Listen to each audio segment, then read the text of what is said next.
pas plus fort que mon Dieu, c'est pour ça que je veux témoigner. Et j'ai crié, Dieu a écouté mes prières, mais j'ai pas attendu le miracle pour avancer, chanter sa gloire. Et la gloire de Dieu, je vais chanter, je vais chanter. Écoutez attentivement cette vidéo. J'ai hésité à pouvoir répondre à cette question sur les actes blasphématoires que la France a posés pendant l'ouverture des JO 2024. Alors, j'aimerais apporter une perspective eschatologique de la nation française en me basant sur les écrits sacrés de la Bible. Je tiens à préciser d'emblée que cette page n'a pas pour vocation de décortiquer l'actualité et les scandales internationaux. Le phare suprême de cette page, c'est notre Seigneur Jésus-Christ. Étant donné que la France a posé plusieurs actes blasphématoires qui ont touché le corps de Christ, alors je vais apporter une perspective qui va illuminer la lanterne de plusieurs. La France, notre nation, portant fièrement ses devises, liberté, égalité et fraternité, est devenue la risée du monde. Je vous rappelle que la France,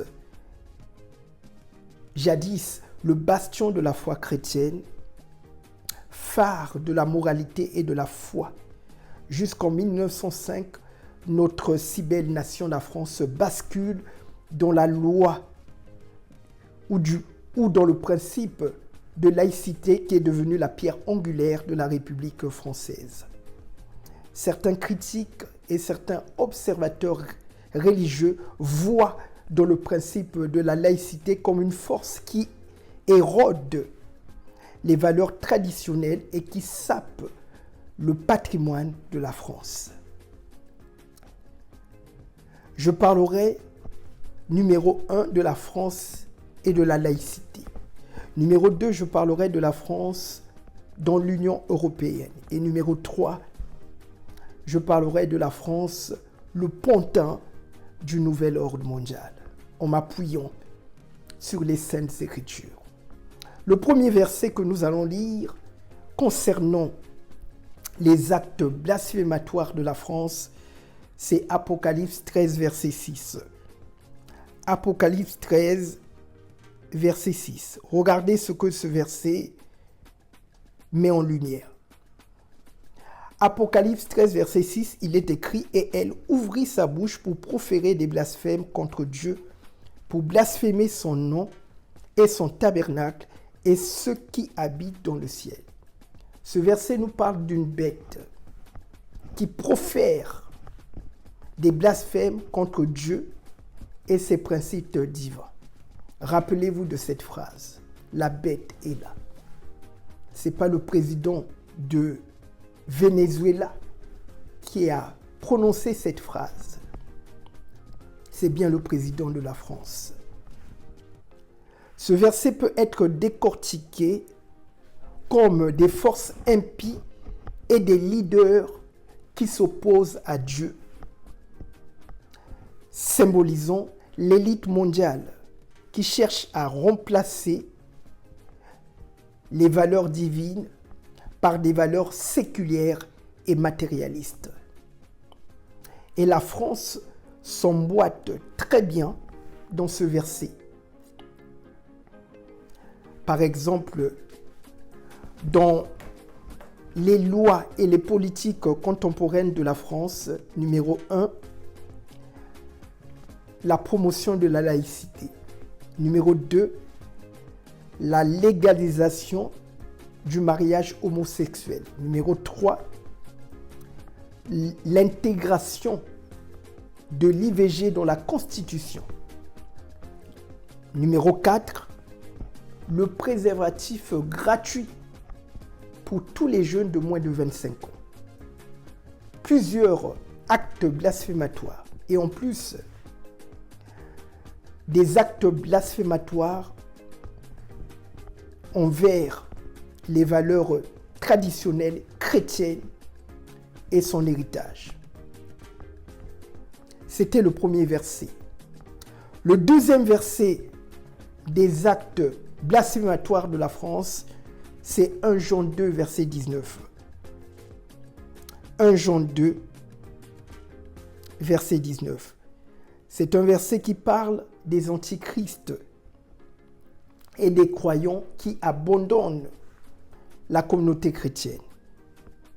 Ce verset colle très bien à la France, qui porte des racines chrétiennes, mais qui abandonne, se détache de ses valeurs chrétiennes, ou je dirais mieux, de son héritage, pour embrasser des idéologies séculières et matérialistes dictées par cette élite tapie dans l'ombre, le nouvel ordre mondial, ou bien, je dirais, la pieuvre de Bruxelles. Oui, l'intégration de la France, membre de l'Union européenne, Bruxelles, est une menace numéro 1 pour la souveraineté nationale de la France, numéro 2 pour ses politiques, numéro 3 pour son héritage. Parce que Bruxelles dicte des règles et des normes qui vont à l'encontre de la souveraineté nationale des nations ou bien des États membres. Et enfin, troisième verset, c'est le verset le plus pertinent qui colle très bien à la France, c'est Apocalypse 13, verset 17. Alors là, Apocalypse 13, verset 17, il est écrit « Et que personne ne put acheter ni vendre sans avoir la marque, le nom de la bête ou le nombre de son nom. » Une fois de plus, la bête est là. Ce verset colle très bien, s'emboîte parfaitement aux lois et aux politiques contemporaines votées par les dirigeants de la France. Je vous rappelle que notre président a excellé dans le domaine de la finance dans ce grand groupe qu'on appelle les Rothschild. Il était un dirigeant.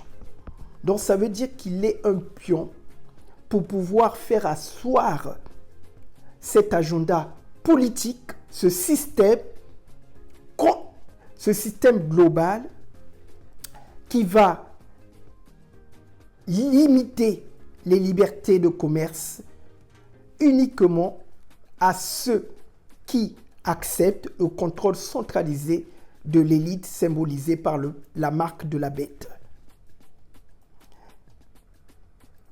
Donc, je vous rappelle,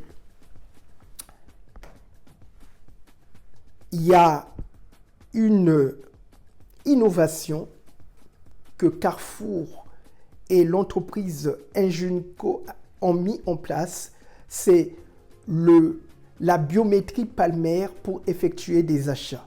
Et comme par hasard, le projet pilote va être expérimenté, numéro 1, Carrefour Market de Paris-Seine. Je me suis posé la question, pourquoi le projet pilote n'a pas été expérimenté au Carrefour Market de Melun, au Carrefour Market de Noisy-le-Sec, au Carrefour Market de Saint-Denis? Pourquoi Carrefour Market de Paris-Seine? Rappelez-vous, pendant l'ouverture des JO 2024, le cheval sur la Seine. Toutes ces inventions ne sont pas le fruit d'un hasard. Le mois de juillet est vraiment l'accélération de cet agenda funeste de l'élite mondiale pour faire asseoir le système de manipulation, de contrôle dans le monde entier. Si vous voulez la partie 2 de cette vidéo, parce que là, la vidéo va être trop longue, n'hésitez pas à écrire dans les commentaires et à liker cette vidéo et à la partager. Je vous dis à très bientôt. J'ai encore beaucoup de révélations à faire, mais cette vidéo va dépasser les 30 minutes s'il faut décortiquer point par point. Je vous dis à très bientôt. Que le Seigneur Jésus-Christ vous bénisse. Pas plus fort que mon Dieu, c'est pour ça que je veux témoigner. Et j'ai crié, Dieu a écouté mes prières, mais j'ai pas attendu le miracle pour avancer, chanter sa gloire.